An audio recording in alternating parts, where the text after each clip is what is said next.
about Aisling's choice? Pigeons.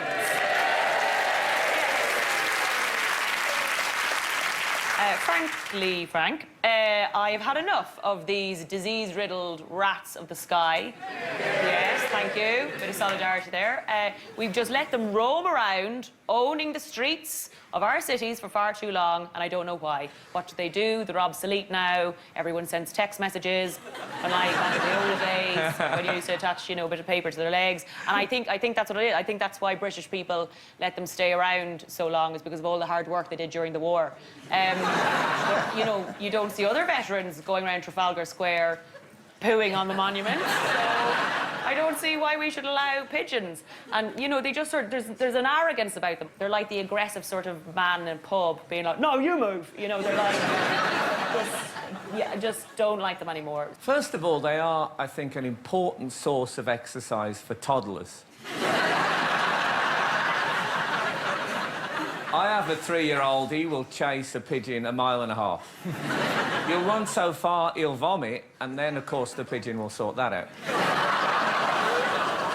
I thought we were supposed to love the wildlife. No, they have more diseases. They have like 7 times more diseases than rats, even in the wind from their wings.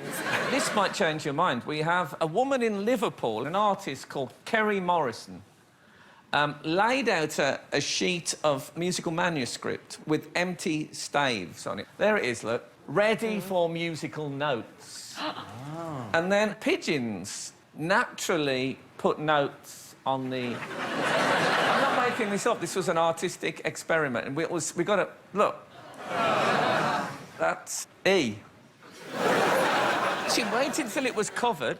And then John Herring, a composer, he turned it into a full musical score, and they performed it at the Tate Liverpool Art Gallery. Come off it. Oh, I'm not making this absolutely serious. We have the actual music here. I believe I can...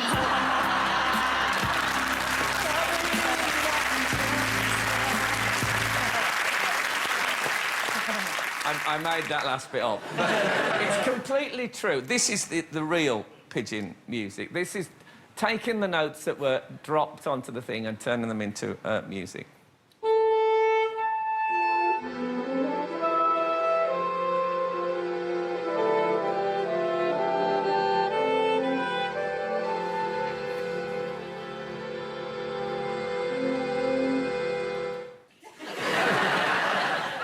It's interesting that the medium they use to write the music is reflected in the music.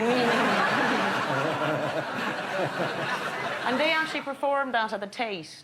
Yeah, the art gallery. That is one of those things with art where you're like, sometimes you're like, no, I really don't believe there should be any cuts to art funding. And then every now and again you're like, they could probably shave £1 or 2 off here. I don't think I can put pigeons in, Aisling, because they have this strange homing thing. We don't know. We haven't finally found out how bright and intelligent and what we can do with them. They could save the world. And they're a bit scruffy and smelly, but hey. I must say I like sushi. I do like it, and I like the fact that we, as a nation, who aren't the most experimental, have actually embraced the whole raw fish thing. David, don't look at me like that.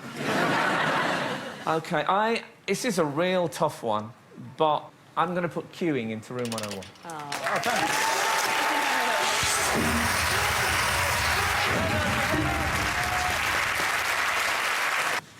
To Aisling's choice. Scooters. Yeah. Thank you. Yeah.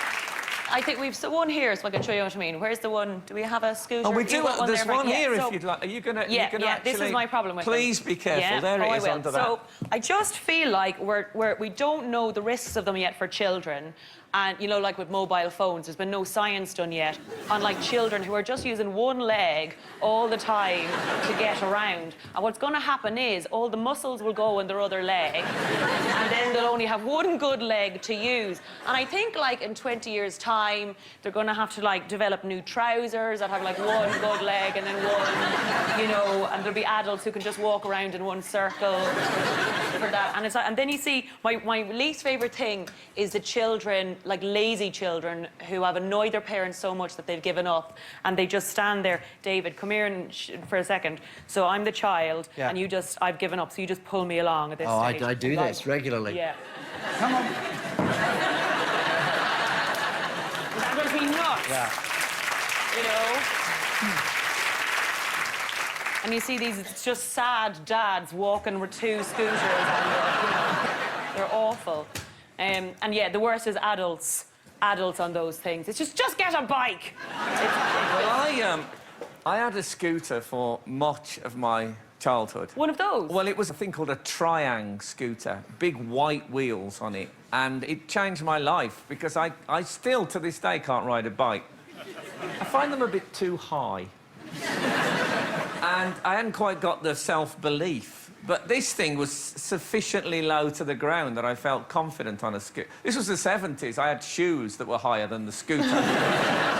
There's something about an adult on one of those scooters that, like, and I'm not trying to be dramatic, but it feels the same to me as still getting breastfed at 40.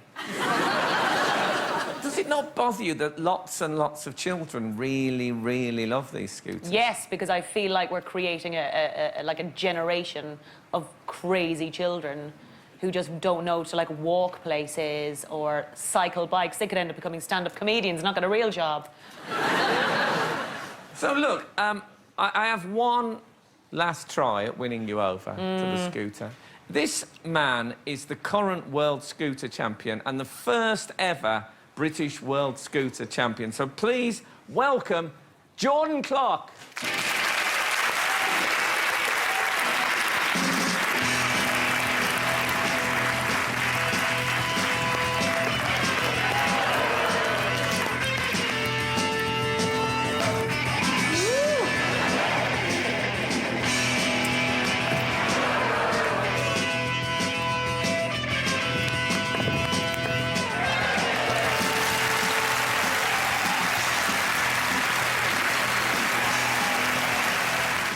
Amazing. I'm glad he scooted off, because I thought that was rubbish. I thought that was... You just go up and down and bounce a bit. Like on a skateboard, he could have at least had the dignity to jump up onto the stage, scoot on along that, do along the edge, and, you know, something like that. That was just...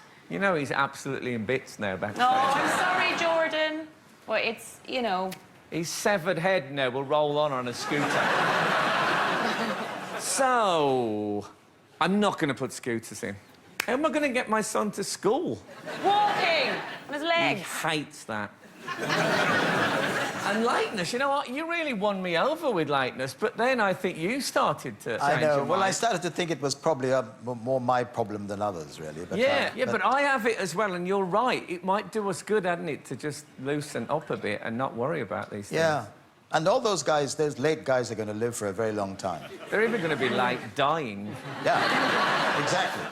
But I so feel your pain that you're trying to capture the voice of this wondrous, wild and beautiful country, and you keep ending up in the West Midlands. Yeah. I am going to put David's South African accent into room 101.